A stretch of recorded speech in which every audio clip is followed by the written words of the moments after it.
Marriage in England and Wales are to be published this week. They follow a similar consultation exercise by the Scottish Government last year. The Deputy Prime Minister, Nick Clegg, told his party's spring conference that the first gay marriage would have taken place by 2015. But the move faces strong opposition. A letter from the Catholic Archbishops of Westminster and Southwark was read at church services this morning, urging worshippers to protect the true meaning of marriage. Jane Deith reports.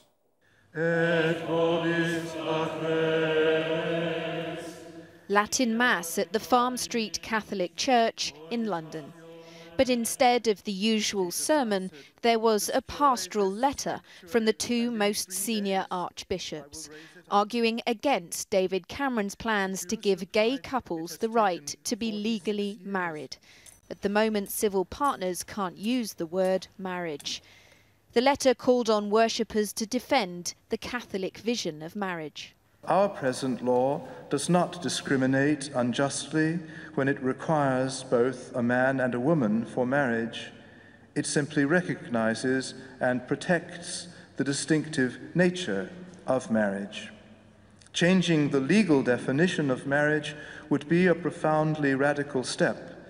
There would be no recognition of the complementarity of male and female, or that marriage is intended for the procreation and education of children. In the moment of silence after the pastoral letter had been read out, one man walked out of the church, saying loudly, "Those were just fancy words for bigotry." Just fancy words for bigotry.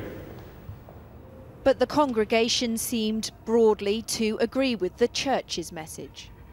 Marriage has a spiritual connotation, but I think particularly for the procreation of children between a man and a woman, you can't actually transfer that into a same-sex partnership. I believe in sort of free choice, but on the principle of it, it does fly in the face of tradition of the establishment. So it's a lot of conflict. Across the river, a gay wedding fair, where couples say they'll class themselves as married anyway, but would like to call themselves so.